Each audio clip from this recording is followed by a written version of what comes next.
ಹೇಳ್ರಿ, ನಾನು ಆರಾಧಿಸುವಂಥ ದೇವರು ಆತನು ಬಹಳ ಬಹಳ ಒಳ್ಳೆಯವನಾಗಿದ್ದಾನೆ. ಒಂದು ವಾರ ಸಂದೇಶ ಏನು? ಅದು ಯಾರ ಹಕ್ಕು? ಅದು ಯಾರ ಪೌರತ್ವ? ಯಾರ ಪೌರತ್ವ? ಅರೆ ಅರೆ, ಭಾರತ ದೇಶದ ಪೌರ ಪ್ರಜೆಗಳು ನಾವು, ಹೌದಾ? ಈ ಭಾರತ ದೇಶದಲ್ಲಿ ನಿನಗೆ ಪೌರತ್ವ ಇಲ್ಲ ಅಂದರೆ ನೀವು ಬಿಟ್ಬಿಡ್ತೀರಾ? ಏನು ಮಾಡ್ತೀರಾ? ಹಾಂ ಐಡೆಂಟಿ ಕಾರ್ಡ್ ಇದೆ ತಾನೆ ನಿಮಗೆ? ಇದೆಯಾ? ನಾನು ಭಾರತದ ಪ್ರಜೆ ಎಂಬುದಾಗಿ ತೋರಿಸ್ತೀರಾ? ಹಾಗೆ ನೀವು ಕ್ರಿಸ್ತನಲ್ಲಿ ಆತ್ಮನಿಂದ ಹುಟ್ಟಲ್ಪಟ್ಟವರಾಗಿದ್ದರಿಂದ ನೀವು ದೇವರ ಮಕ್ಕಳು ಎಂಬಂಥ ಐಡೆಂಟಿಟಿ ಇದೆ. ಆಮೇಲೆ ನಿಮಗೆ ಒಂದು ಐಡೆಂಟಿಟಿ ಇದೆ. ಹಾಗಾಗಿ ಕರ್ತನ ಏನು ಮಾಡಿದ್ದಾನೆ ಅಂತಂದರೆ, ಪರಲೋಕದ ಎಲ್ಲ ಹಕ್ಕುಗೆ, ತನ್ನ ದೇಹದಲ್ಲಿ ಸಂಪಾದಿಸಿದಂಥ ಎಲ್ಲ ಆಸ್ತಿಗೆ ಆತನು ನಿಮ್ಮನ್ನು ಹಕ್ಕುದಾರರಾಗಿ ಪಾಲುಗಾರರಾಗಿ ಆತನು ಮಾಡಿದ್ದಾನೆ. ಆಮೇಲೆ ಇದನ್ನು ಮರ್ತೋಗ್ಬಿಟ್ರೆ ನೀವೆಲ್ಲ ಮರ್ತೋದಂಗೆ. ಕರ್ತನ ಭೋಜನ ಅನ್ನುವಂಥದ್ದು ದೇವರು ನಮಗೆ ಇಟ್ಟಂಥ ಹಕ್ಕಾಗಿದೆ ಅಲ್ವಾ? ಅದು ಮಕ್ಕಳು ತಿನ್ನುವಂಥ ಆಹಾರ. ಯಾರು ತಿನ್ನುವಂಥ ಆಹಾರ? ಮಕ್ಕಳು ತಿನ್ನುವಂಥ ಆಹಾರ. ಹಾಗಾದರೆ ದೇವರು ನಿಮಗೆ ಒಂದು ಹಕ್ಕನ್ನು ಕೊಟ್ಟಿದ್ದಾರೆ. ಆಮೇಲೆ ಕರ್ತನ ಭೋಜನದ ಮೂಲಕವಾಗಿ ಅದನ್ನು ನಾವು ಮೊದಲನೇದಾಗಿ ತಿಳ್ಕೊಳ್ಬೇಕು. ಮರೆತು ಹೋಗಬೇಡ್ರಿ, ಆಯಿತಾ? ಲೇಡೀಸು ತುಂಬ ಬೇಗ ಮರೆತು ಹೋಗಿಬಿಡ್ತೀರ. ಅದೇ ಒಂದು ಪಾತ್ರೆ ಏನಾದರೂ ನಿಮ್ಮ ಮನೇಲಿ ಕಳೆದೋದ್ರೆ 1 ವರ್ಷ ಆದ್ರೂ ಆ ಪಾತ್ರೆ ಒಂದು ಸ್ಪೂನ್ ನೆನಪಿಟ್ಕೊಳ್ತೀರ. ದೇವರ ಮಾತುಗಳನ್ನು ನೀವು ನೆನಪಿಟ್ಕೊಳ್ಳಲ್ಲ. ದೇವರ ಮಾತುಗಳು ಮಾತ್ರನೇ ನಿಮ್ಮ ಕುಟುಂಬಕ್ಕೆ ಜೀವವನ್ನು ತರುವಂಥದ್ದಾಗಿದೆ. ಹಲ್ಲೆಲೂಯಾ. ಕರ್ತನು ಇವತ್ತು ಹೊಸ ಸಂದೇಶವನ್ನು ನಿಮ್ಮ ಮುಂದೆ ಇಡ್ತಾ ಇದ್ದಾನೆ. ಈ ಸಂದೇಶ ನಿಮಗೆ ಅರ್ಥ ಆಗುತ್ತೋ ಅರ್ಥ ಆಗಲ್ವೋ ಗೊತ್ತಿಲ್ಲ, ಆದರೆ ಬೀಜವನ್ನು ಬಿತ್ತುತ್ತಾ ಇದ್ದೇನೆ. ಅದು ಒಂದು ವೇಳೆ ನೀರಿನಲ್ಲಿ ಬಿದ್ದರೂ ಒಂದಲ್ಲ ಒಂದು ದಿನ ಅದು ಮೊಳಕೆ ಒಡೆದು ಫಲ ಕೊಡುತ್ತೆ ಅಂತ ನಾನು ನಂಬ್ತೇನೆ. ಆಮೇಲೆ ಹಲ್ಲೆಲೂಯಾ. ಇವತ್ತಿನ ವಾಕ್ಯ ಸಂದೇಶ ಏನಂತಂದರೆ, ದೇವರು ನಮ್ಮೊಟ್ಟಿಗೆ ಮಾಡಿಕೊಂಡಂಥ ಒಡಂಬಡಿಕೆ ಎಂಬುದಾಗಿ. ಆಮೇಲೆ ಅಂದರೆ ಅರ್ಥ ಏನು? ಒಪ್ಪಂದ ಅಲ್ವಾ? ಒಪ್ಪಂದ, ಅಗ್ರಿಮೆಂಟ್. ಯಾರೊಟ್ಟಿಗೆ? ಒಂದು ಮನೆ ಕೊಂಡುಕೊಳ್ತೀವಿ ಅಂತಂದರೆ ನಾವೇನು ಮಾಡ್ತೇವೆ? ಇಬ್ಬರು ವ್ಯಕ್ತಿಯೊಟ್ಟಿಗೆ, ಕೊಳ್ಳುವವನು ಕೊಡುವವನ ಮಧ್ಯದಲ್ಲಿ ಒಂದು ಒಪ್ಪಂದ ನಡೆಯುತ್ತೆ ಅಲ್ವಾ? ಇಬ್ಬರು ಏನು ಮಾಡಬೇಕು? ಸಹಿ ಹಾಕಬೇಕು ಅಲ್ವಾ? ಕೊಡೋರು ಸಹಿ ಹಾಕಬೇಕು, ತಗೊಳ್ಳೋನೇ ಏನು ಮಾಡಬೇಕು? ಸಹಿ ಹಾಕಿ ಕೊಡಬೇಕು. ಆಗ ಮಾತ್ರನೇ ಆ ಒಂದು ಅಗ್ರಿಮೆಂಟಿಗೆ ಏನಿರುತ್ತೆ ಅಂತಂದರೆ ವ್ಯಾಲ್ಯೂ ಇರುತ್ತೆ. ಹಾಗೆಯೇ ಕರ್ತನಾದ ದೇವರು ಕಲ್ವಾರಿ ಶಿಲುಬೆಯಲ್ಲಿ ನಮಗೋಸ್ಕರವಾಗಿ ಒಂದು ಒಪ್ಪಂದವನ್ನು ಆತನು ಮಾಡಿದ್ದಾನೆ. ಆಮೇಲೆ ನಮ್ಮೊಟ್ಟಿಗೆ ಒಂದು ಒಪ್ಪಂದವನ್ನು ಆತನು ಮಾಡಿದ್ದಾನೆ. ಆ ಒಪ್ಪಂದ ಯಾವುದು ಅಂತಂದರೆ ಆತನ ಬಾಸುಂಡೆಗಳಿಂದ ಬಂದಂಥ ಒಪ್ಪಂದ. ಹಲ್ಲೆಲೂಯಾ.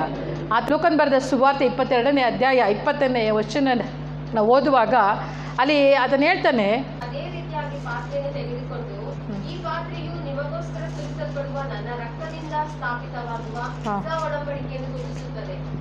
ಆದರೂ ನೋಡಿರಿ, ನನ್ನನ್ನು ಹಿಡಿದುಕೊಳ್ಳುವವರು ನನ್ನೊಡನೆ ಮೇಜಿನ ಮೇಲೆ. ಸಾಕು. ಈ ಪಾತ್ರೆಯು ನಿಮಗೋಸ್ಕರವಾಗಿ ಸುರಿಸಲ್ಪಡುವ ನನ್ನ ರಕ್ತದಿಂದ ಸ್ಥಾಪಿತವಾಗುವ ಹೊಸ ಒಡಂಬಡಿಕೆಯನ್ನು ಸೂಚಿಸುತ್ತದೆ. ಆಮೇಲೆ ಹಳೆಯ ಒಡಂಬಡಿಕೆಯಲ್ಲಿ ಒಪ್ಪಂದವನ್ನು ಆತನು ಮಾಡಿಕೊಂಡಿದ್ದಾನೆ. ಯಾರ ಜೊತೆಯಲ್ಲಿ ಆತನು ಒಪ್ಪಂದವನ್ನು ಮಾಡಿಕೊಂಡಿದ್ದಾನೆ ಎಂಬುದಾಗಿಯೂ, ಮತ್ತು ಹಳೆಯ ಒಡಂಬಡಿಕೆಯ ಭಕ್ತರು ಒಟ್ಟಿಗೆ ಮಾಡಿಕೊಂಡಂಥ ಒಪ್ಪಂದದಲ್ಲಿ ಅವರು ಎಷ್ಟು ನಂಬಿಗಸ್ತರಾಗಿದ್ದರು ಅನ್ನೋದ್ರ ಕುರಿತಾಗಿ ನಾವು ನೋಡಲಿಕ್ಕೆ ಇದ್ದೇವೆ. ಆದರೆ ಗೊಲ್ಯಾತನು ಏನು ಮಾಡ್ತಿದ್ದಾನೆ? ಇಸ್ರೇಲ್ಯರಿಗೆ ವಿರುದ್ಧವಾಗಿ ಬಂದು ನಿಲ್ತಾ ಇದ್ದಾನೆ. ಮತ್ತು ದಿನ ಹಗಲು ಇರುಳು ಅವನು ಹೀಯಾಳಿಸ್ತಲೇ ಇದ್ದಾನೆ. ಆದರೆ ಇಂಥ ಒಂದು ಸಂದರ್ಭದಲ್ಲಿ ದಾವೀದನು ಅಲ್ಲಿ ಬರ್ತಾನೆ. ಯುದ್ಧ ರಂಗದಲ್ಲಿ ಯಾರೂ ಸಹ ಧೈರ್ಯವಾಗಿ ನಿಲ್ಲಿಲ್ಲ, ಆದರೆ ದಾವೀದನು ಮಾತ್ರ ಧೈರ್ಯವಾಗಿ ನಿಲ್ತಾ ಇದ್ದಾನೆ.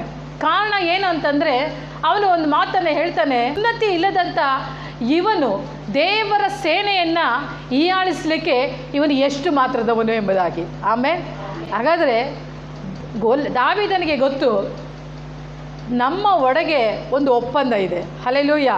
ನಾವು ಯಾರಿಗೆ ಸಂಬಂಧಪಟ್ಟವರು ಅಂತಂದರೆ, ನಾವು ಒಂದು ಒಡಂಬಡಿಕೆಗೆ ಸಂಬಂಧಪಟ್ಟವರು, ನಾವು ಸುನ್ನತಿ ಉಳ್ಳವರಾಗಿದ್ದೇವೆ. ಆಮೇಲೆ ಹಲ್ಲೆಲೂಯಾ. ಹಾಗಾದರೆ ಅಬ್ರಾಮನ ಸಂತತಿಯವರಿಗೆ ಎಲ್ಲರಿಗೂ ಆಗ ಕಾಲದಲ್ಲಿ ಏನಾಯಿತು ಅಂದರೆ ಸುನ್ನತಿಯನ್ನು ಮಾಡಿಸಿದರು ಎಂಬುದಾಗಿ ಬರೆಯಲ್ಪಟ್ಟಿದೆ. ಸುನ್ನತಿ ಅನ್ನುವಂಥದ್ದು ಒಂದು ಒಡಂಬಡಿಕೆಗೆ ಸೂಚನೆ ಆಗಿದೆ. ಆಮೇಲೆ ಈ ಒಡಂಬಡಿಕೆಯನ್ನು ಮಾಡಿಕೊಂಡಂಥ ದಾವೀದನ ಅಂತಾನೆ ಈ ಸುನ್ನತಿ ಇಲ್ಲದಂಥವನು. ಹಾಗಾದರೆ ಫಿಲಿಷ್ಟಿಯನಿಗೆ ಏನಿಲ್ಲ ಅಂತಂದರೆ ಅವನಿಗೆ ಒಡಂಬಡಿಕೆ ಇಲ್ಲ, ಆದರೆ ನಮಗೆ ದೇವರು ವಾಗ್ದಾನ ಮಾಡಿದ್ದಾನೆ. ಆಮೇಲೆ ಅವನು ಎಷ್ಟು ಮಾತ್ರದವನು. ಹಲ್ಲೆಲೂಯಾ. ಅಬ್ರಾಮನಿಗೆ ದೇವರು ವಾಗ್ದಾನ ಮಾಡುವಾಗ ಏನಂತ ವಾಗ್ದಾನ ಮಾಡ್ತಾನೆ? ನಿನ್ನನ್ನು, ನಿನ್ನ ಸಂತತಿಯನ್ನು ನಾನು ಆಶೀರ್ವದಿಸ್ತೇನೆ. ಆಮೇಲೆ ಆ ವಾಗ್ದಾನವನ್ನು ಯಾರು ನೆನಪು ಮಾಡ್ತಾ ಇದ್ದಾನೆ ಅಂದರೆ ದಾವೀದನು ನೆನಪು ಮಾಡ್ತಾ ಇದ್ದಾನೆ. ಹಲ್ಲೆಲೂಯಾ.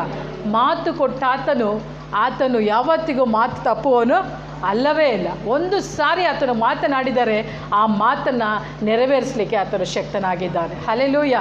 ಇವತ್ತಾಗಿರ್ಬೋದು, ನಾಳೆ ಆಗಿರ್ಬೋದು, ತಡವಾದರೂ ಏನಂತಂದರೆ ನಿಶ್ಚಯವಾಗಿ ಆ ಕಾರ್ಯಗಳು ನೆರವೇರುವಂಥದ್ದಾಗಿರುತ್ತೆ. ಆಮೇಲೆ ಇವತ್ತು ನೀವು ಯಾವ ವಾಗ್ದಾನವನ್ನು ಹಿಡಿದು ನೀವು ಪ್ರಾರ್ಥನೆ ಮಾಡ್ತಾ ಇದ್ದೀರೋ, ಇವತ್ತು ಯಾವ ವಿಷಯಕ್ಕಾಗಿ ನೀವು ಪ್ರಾರ್ಥನೆ ಮಾಡ್ತಾ ಇದ್ದೀರೋ, ಆದರೆ ತಡವಾಗಬಹುದು, ಆದರೆ ಒಂದಲ್ಲ ಒಂದು ದಿನ ಅದು ನೆರವೇರುವಂಥದ್ದಾಗಿರುತ್ತೆ. ಹಲ್ಲೆಲೂಯಾ.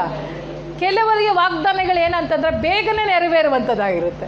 ಆಮೇಲೆ ಸತ್ಯವೇದದಲ್ಲಿ ಇರುವಂಥ ವಾಗ್ದಾನಗಳು ಕೆಲವರು ಹಿಡಿದು ಪ್ರಾರ್ಥನೆ ಮಾಡುವಾಗ ಆ ವಾಗ್ದಾನ ಬೇಗ ನೆರವೇರುತ್ತೆ, ಆದರೆ ಕೆಲವರು ಪ್ರಾರ್ಥನೆ ಮಾಡುವಾಗ ತಡವಾಗಿ ನೆರವೇರುತ್ತೆ. ಒಂದು ಮರದಲ್ಲಿ, ಒಂದು ಸೀಬೆ ಮರ ಅಂತ ಅಂದ್ಕೊಳ್ಳೋಣ, ಇಲ್ಲ ಒಂದು ಮಾವಿನ ಮರ ತೆಗೆದುಕೊಳ್ಳೋಣ, ಆದರೆ ಫಲ ಕೊಡುತ್ತೆ. ಫಲ ಕೊಡುವಾಗ ಆ ಮರದಲ್ಲಿ ಫಲ ಬಿಡುತ್ತಾ ಇರುವಾಗ ಎಲ್ಲ ಒಂದೇ ದಿನ ಹಣ್ಣಾಗಿಬಿಡುತ್ತಾ?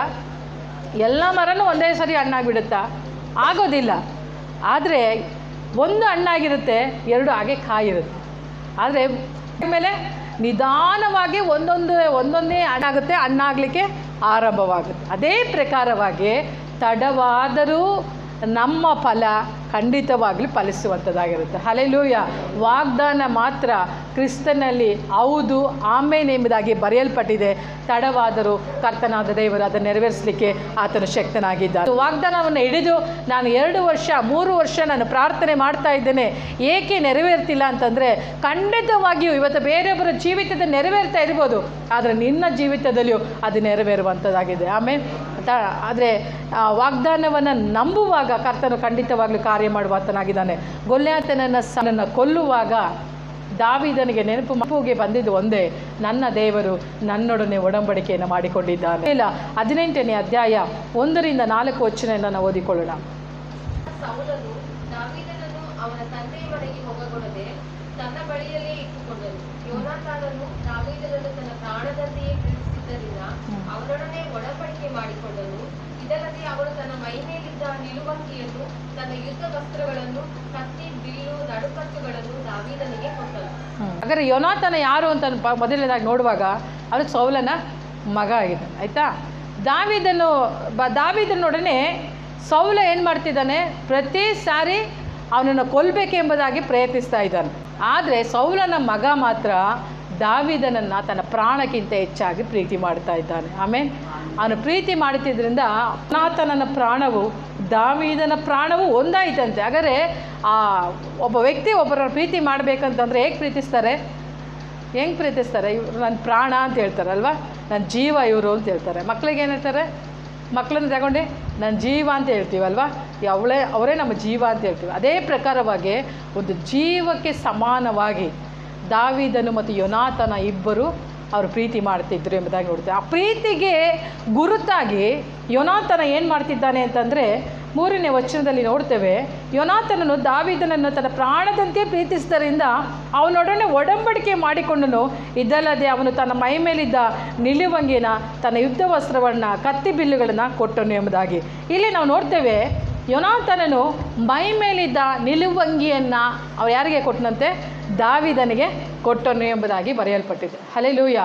ಒಬ್ಬ ವ್ಯಕ್ತಿ ಇನ್ನೊಬ್ಬ ವ್ಯಕ್ತಿಯೊಟ್ಟಿಗೆ ಒಡಂಬಡಿಕೆ ಮಾಡಿಕೊಳ್ಬೇಕಂದ್ರೆ ಆಗಿನ ಕಾಲದಲ್ಲಿ ಅಂದರೆ ಇಸ್ರೇಲ್ಯರ ಪ್ರಕಾರವಾಗಿ ಏನಾದರೂ ಒಂದು ವಸ್ತುವನ್ನು ಏನು ಮಾಡಬೇಕು? ಅವರಿಗೆ ಕೊಡಬೇಕಾಗಿತ್ತು.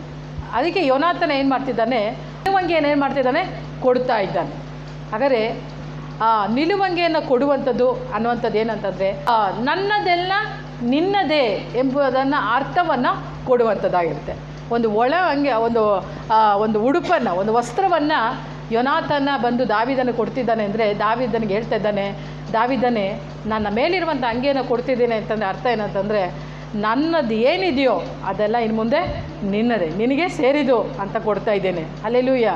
ಹಾಗೆಯೇ ಕಲ್ವಾರಿ ಶಿಲುಬೆಗೆ ಹೋಗುವುದಕ್ಕಿಂತ ಮುಂಚಿತವಾಗಿ ಯೇಸು ಕ್ರಿಸ್ತನ ಒಂದು ಅಂಗಿಯನ್ನು ಏನು ಮಾಡಿದ್ರಂತೆ, ಒಳ ಅಂಗಿಯನ್ನು ಏನು ಮಾಡಿದ್ರು, ಹಂಚಿಕೊಂಡ್ರಲ್ವ, ಚೀಟಿ ಹಾಕಿ ಹಂಚಿಕೊಂಡ್ರು ಎಂಬುದಾಗಿ ನೋಡ್ತೇವೆ.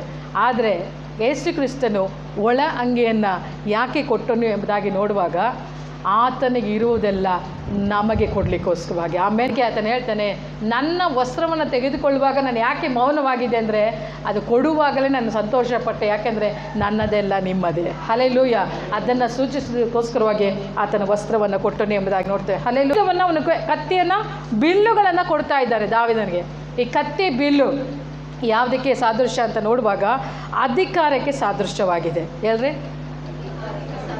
ಅಧಿಕಾರಕ್ಕೆ ಸಾದೃಶ್ಯವಾಗಿದೆ. ಕರ್ತನು ಮೊದಲು ಏನನ್ನು ಕೊಟ್ಟಿದ್ದಾನೆ ನಮಗೆ, ಆತನಿಗಿರುವುದೆಲ್ಲವನ್ನು ನಮಗೆ ಕೊಟ್ಟಿದ್ದಾನೆ. ಎರಡನೇದು ಅಧಿಕಾರವನ್ನು ಆತನು ಕೊಟ್ಟಿದ್ದಾನೆ. ಆಮೇಲೆ ಆತನು ಮರಣವನ್ನು ಹೊಂದುವಾಗ ಅಲ್ವಾ, ಆತನು ಮರಣವನ್ನು ಹೊಂದುವಾಗ ತನ್ನ ಶಿರಸ್ಸಿನಲ್ಲಿ ಇರುವಂಥ ಆಶೀರ್ವಾದವನ್ನು ಆತನು ಎಲ್ಲಿ ಕೊಟ್ಟಿದ್ದಾನೆ, ಆತನು ತಲೆಬಾಗಿ ಅದನ್ನು ಪ್ರಾಣ ಬಿಡುವಾಗ ಹೇಗೆ ಪ್ರಾಣ ಬಿಟ್ಟ, ತಲೆಯನ್ನು ಬಾಗಿದನು. ಹಾಗಾದರೆ ಎಲ್ಲಿ ಬಾಗಿದ, ಆತನು ಭುಜದ ಮೇಲೆ ಬಾಗಿದ. ಹಲ್ಲೆಲೂಯಾ. ಹಾಗಾದರೆ ಆತನು ಯಾಕೆ ಭುಜದ ಮೇಲೆ ಬಾಗಬೇಕಾಗಿತ್ತು? ತಲೆ ಯಾರು? ದೇವರ ವಾಕ್ಯದ ಪ್ರಕಾರವಾಗಿ ತಲೆ ಯಾರು ಹೇಳ್ರಿ? ಯೇಸು ಕ್ರಿಸ್ತನೇ ಶಿರಸ್ಸಾಗಿದ್ದಾನೆ. ಆಮೇಲೆ ಯಾರು ನಮಗೆ ಸಭೆಗೆ ಶಿರಸ್ಸು ಯಾರು? ಸಂಘಾನಿಗೆ ಶಿರಸ್ಸು ಅವರು ಯೇಸು ಕ್ರಿಸ್ತೇ ಶಿರಸ್ಸು. ನೀವು ಕರೆಕ್ಟಾಗಿ ಚೆನ್ನಾಗಿ ಹೇಳ್ಬೇಕಾಯ್ತಾ. ಸಭೆಗೆ ಶಿರಸ್ಸು ಯಾರು? ಇದೇ ಗೊತ್ತಿಲ್ಲ ಅಂದರೆ ಕಷ್ಟ. ಸಭೆಗೆ ಶಿರಸ್ಸು ಯಾರು? ಮನೆಗೆ ಶಿರಸ್ಸು ಯಾರು? ನೋಡಿ ಅಂಕಲ್ ಹೆಂಗೆ ಹೇಳ್ತಾರೆ, ಹಂಗೆ ಹೇಳ್ಬೇಕು. ಹೇಳ್ರಿ ಮನೆಗೆ ಶಿರಸ್ಸು ಯಾರು? ಜೋರಾಗಿ ಹೇಳ್ರಿ. ಹಾಂ, ಯಜಮಾನರ ಶಿರಸ್ಸು. ಸಭೆಗೆ ಶಿರಸ್ಸು ಯಾರು? ಯೇಸು ಕ್ರಿಸ್ತನೇ ಶಿರಸ್ಸಾಗಿದ್ದಾನೆ. ಹಲ್ಲೆಲೂಯಾ. ಯೇಸು ಕ್ರಿಸ್ತನೇ ತಲೆಯಾಗಿದ್ದಾನೆ. ಆಮೇಲೆ ಯೇಸು ಕ್ರಿಸ್ತನು ತಲೆಯಾಗಿದ್ದರೆ ನಾವು ಯಾರು? ನಾವು ಆತನ ಶರೀರಗಳಾಗಿದ್ದೇವೆ. ಆಮೇಲೆ ಅದಕ್ಕೆ ಪೌಲನು ಬರೆಯುವಾಗ ಹೇಳ್ತಾನೆ, ಆತನು ಶಿರಸ್ಸಾಗಿದ್ದಾನೆ, ನಾವು ಆತನ ಶರೀರವಾಗಿದ್ದೇವೆ. ಆಮೇಲೆ ಆತನ ತಲೆಯನ್ನು ಬಾಗುವಾಗ ಎಲ್ಲಿ ಬಾಗಿದ ಅಂದರೆ ಎಲ್ಲಿ? ಭುಜದ ಮೇಲೆ ಬಾಗಿದ. ಹಾಗಾದರೆ ಇದು ಯಾವುದು ಶರೀರ? ನಾವೇ. ಹಾಗಾದರೆ ಸಭೆಯ ಮೇಲೆ ತನ್ನ ಅಧಿಕಾರವನ್ನು ಆತನು ವಹಿಸಿದ್ದಾನೆ. ಆಮೇಲೆ ಹೇಳ್ರಿ, ಹಲ್ಲೆಲೂಯಾ. ಯೋನಾತನನು ಒಂದು ವೆಪನನ್ನು ಕೊಡ್ತಾ ಇದ್ದಾನೆ, ಅಂದರೆ ಒಂದು ಆಯುಧವನ್ನು ದಾವೀದನಿಗೆ ಕೊಡ್ತಾ ಇದ್ದಾನೆ. ಕೊಡುವಾಗ ಹೇಳ್ತಾನೆ, ನನ್ನ ಅಧಿಕಾರವೆಲ್ಲ ನಿನ್ನದೇ ಎಂಬುದಾಗಿ. ಆಮೇಲೆ ಸೌಲನ ಮಗ ಅವನು ಅಲ್ವಾ, ರಾಜ ಆಗಬೇಕಾಗಿರೋನು. ಆದರೆ ಅವನು ಹೇಳ್ತಾನೆ, ನಾನು ಅಧಿಕಾರವನ್ನು ತೆಗೆದುಕೊಳ್ಳೋದಿಲ್ಲ, ಅಧಿಕಾರವನ್ನು ನಾನು ನಿನಗೆ ಕೊಡ್ತಿದ್ದೇನೆ ಎಂಬ ಗುರುತಾಗಿ ಅವನು ವೆಪನನ್ನು ಕೊಡ್ತಾ ಇದ್ದಾನೆ. ಹಲ್ಲೆಲೂಯಾ. ಯೇಸು ಕ್ರಿಸ್ತನು ಕಲ್ವಾರಿ ಶಿಲುಬೆಯಲ್ಲಿ ತನ್ನ ತಲೆಬಾಗಿ ತನ್ನ ಪ್ರಾಣವನ್ನು ಎಲ್ಲಿಗೆ ಅರ್ಪಿಸಿದ ಅಂತಂದರೆ ಭುಜದ ಮೇಲೆ ತಲೆಯನ್ನು ಬಾಗಿಸಿದ. ತಲೆಯಲ್ಲಿರುವಂಥ ಎಲ್ಲ ಆಶೀರ್ವಾದಗಳು ಭುಜಕ್ಕೆ ಏನಾಯಿತು ಅಂತಂದರೆ ಬಿತ್ತು, ಶರೀರಕ್ಕೆ ಬಿತ್ತು. ಇವತ್ತು ಆ ಕ್ರಿಸ್ತನ ಶರೀರವಾಗಿ ನಾವಿದ್ದೇವೆ. ಆತನಲ್ಲಿರುವಂಥ ಅಧಿಕಾರ ಇವತ್ತು ನಮಗೆ ಕೊಡಲ್ಪಟ್ಟಿದೆ. ಹಲ್ಲೆಲೂಯಾ. ಹಲ್ಲೆಲೂಯಾ. ಹಾಗಾದರೆ ಸೈತಾನನನ್ನು ತುಳಿಯುವಂಥ ಸಕಲ ಅಧಿಕಾರವನ್ನು ಕರ್ತನಾದ ದೇವರು ಯಾರಿಗೆ ಕೊಟ್ಟಿದ್ದಾನೆ? ಅಯ್ಯೋ ಹೇಳ್ರಿ ಜೋರಾಗಿ. ಹಾಂ, ನನಗೆ ಕೊಟ್ಟಿದ್ದಾರೆ ಅಂತ ಹೇಳ್ರಿ. ನಮಗೆ ಅಲ್ಲ, ನನಗೆ ಕೊಟ್ಟಿದ್ದಾನೆ. ಸೈತಾನನನ್ನು ತುಳಿಯುವಂಥ ಅಧಿಕಾರವನ್ನು ಕರ್ತನ ನನಗೆ ಕೊಟ್ಟಿದ್ದಾನೆ.